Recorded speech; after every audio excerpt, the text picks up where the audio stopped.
In this video, what I'm going to do is show you how editors work on your photographs. And rather than use an actual photograph, what I want to do is show you what the tools do so you can see it directly. Now I've created this image right here. This is a color bar of red, blue, green, and their opposites, cyan, yellow, and magenta.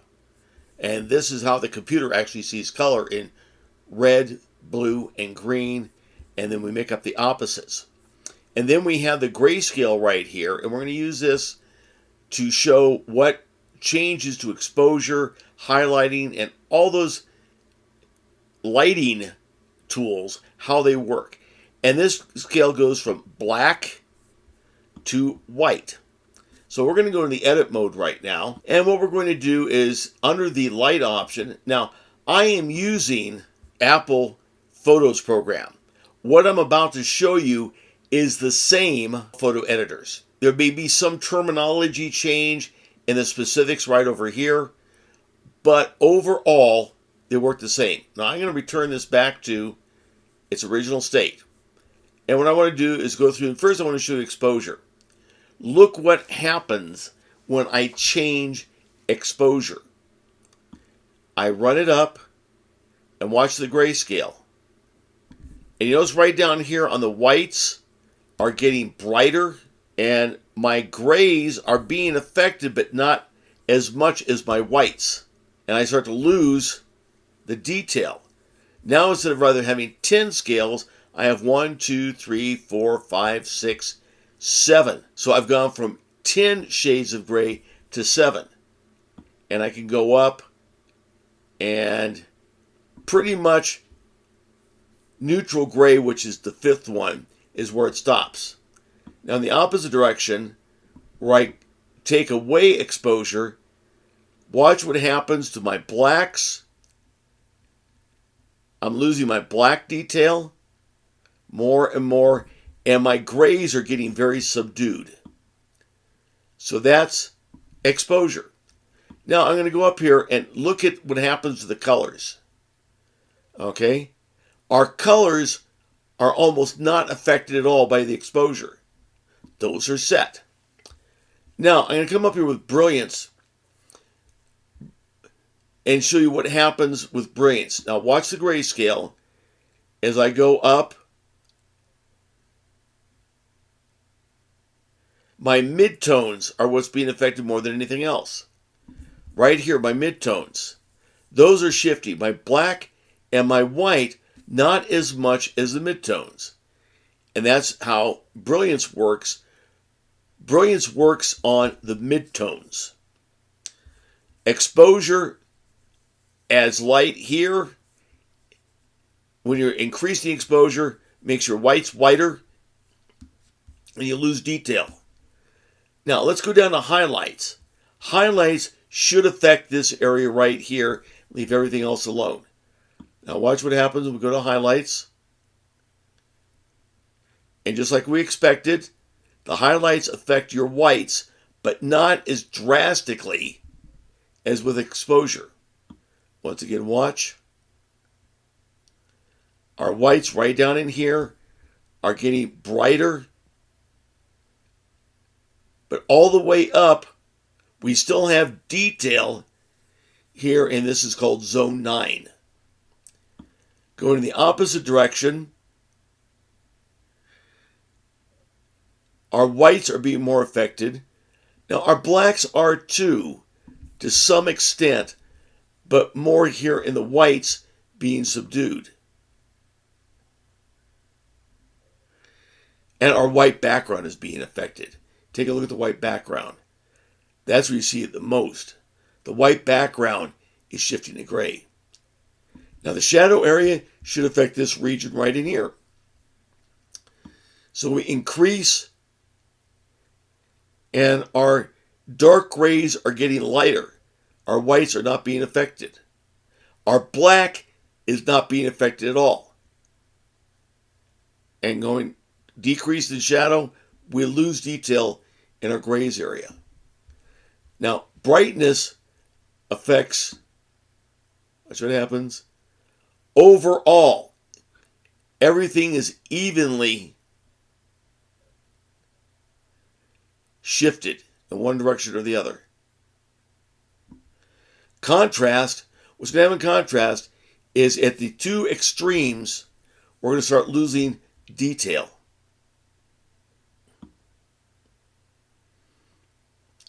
As we go up, our whites are becoming whiter, our blacks are becoming blacker. And then in the opposite direction, our blacks are becoming gray and our whites are becoming gray. Now, black point, and in many programs you have a white point also, that this increases your black area. So if you have a picture that doesn't have, real strong blacks, you'd use this to increase the blacks without affecting any of the other grays. It shifts the black point. And the opposite, it moves it. And notice, for the first time, our black point is actually changing.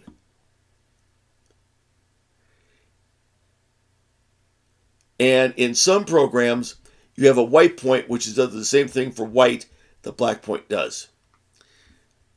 Now, that is a discussion on light. What I want to do now is move to color. And see, this right up here is our color bar shifter, which moves our saturation and vibrance all together. But in order to understand that, we're going to take a look at them each separately. Now, the difference between saturation and vibrance. Vibrance will move a color to become more brilliant or saturated, but will not oversaturate. Saturation doesn't care. It will keep going until the color is until the detail is blown out. Now watch what happens on the colors when I increase saturation. They become more and more brilliant.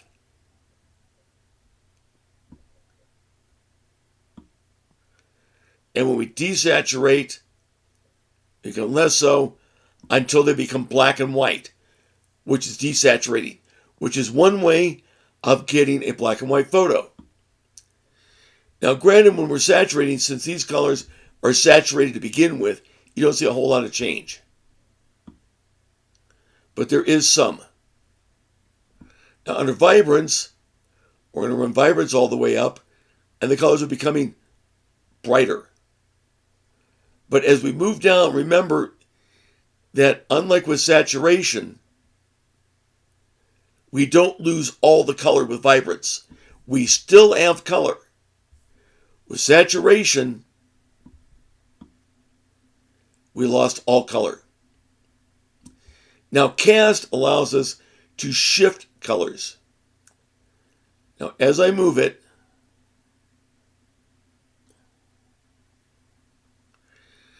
you can see how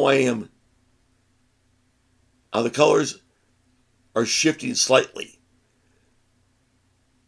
This is something like a very low-key vibrance. Now with that, down here in our white balance, notice we have three options: neutral gray, skin tone, and temperature tint. Neutral gray is this right here. So if I want to make the photo perfectly corrected, I find an area which is neutral gray. Now, all photos will have neutral gray, but as you go and select it, like if I say, make this neutral gray, look what it does to the colors. Or this neutral gray. But if I go back and click on neutral gray, it returns it to what we consider to be normal. Skin tone says, take what you think to be a skin tone. And I'm going to come in here and just check that and saying, this right here is a skin tone. And I can warm up the skin tone, which you can't see real well here. We'll take a look at that on a portrait. But that's for skin tone. to make the skin tones correct. Temperature tint, I can shift the temperature to add more yellow, more blue. I can have more magenta or more green. And those are the only ones we're going to look at right now. But what I'm going to do is bring up a photograph and take a look at what it looks like with the photograph. Okay, here's a picture that I took at Walt Disney World at the Star Wars park. And you can see that we got some real problems here. That there's an overall blue cast to it. It's underexposed. So we're going to go to the edit right now. And the first thing you do, and I'll have these put right over here, is cropping. Well, the cropping on this is pretty good. So the next thing I'm going to do is fix white balance. Now, right now, it's set for iOS white balance. And it's even added a whole bunch of yellow. But I want to go in and use raise skin tone. Look at the difference. This is the before, and this is the after. The skin tones are now correct. And I just want to boost up and just a little bit more yellow in. To me, that looks a lot natural. Now I'm going to come up to light, and the overall image is underexposed. So I'm going to add a little bit of light, and then my black areas down here are not quite dark enough. So I'm going to boost up the black point. This adds a little bit of contrast. And I want to boost up the highlights because they're a little dull. So that's what I was able to do with just minimal effort.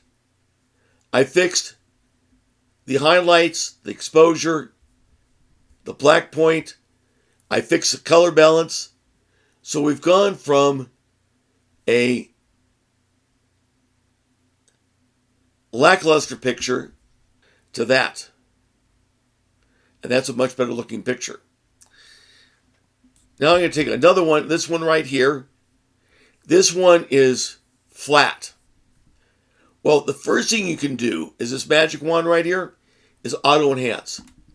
Let's try auto enhance.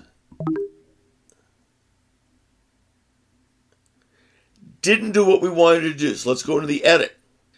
Well, the cropping looks good. Actually, in this one, I want to crop it a bit differently. I want to make this into a horizontal crop, like that. I think that's a much better looking picture. Now I'm going to come in to adjust. I'm going to come over and use the skin tone. Oh, that looks so much better. Now I have to fix the exposure. It's overall overexposed. Now it needs contrast.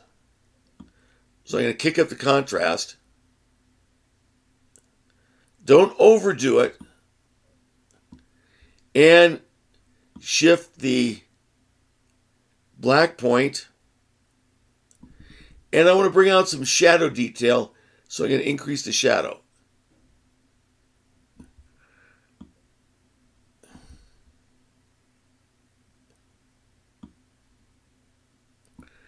And there we go. Now we have a really nice picture. Hit the done. So that's how you can do some very basic editing. And remember, the steps are: first, use this tool right up here, Auto Enhance. If that works, you're good to go. Most of the time it won't. Then go in and see if you need to crop it using the crop tool. And the cropping is non-destructive. You can go back and restore it. Then go in and adjust first your white balance, then your light, and then you can look at, and what I'm going to do right here is take a look at maybe increasing the vibrance a bit. Now that I look at it, there we go. That really helped. That's the before, and that's the after. These are the steps to editing a photograph. I hope you enjoyed this. This has been a production of the Mountain View Computer Users Group of Sierra Vista, Arizona.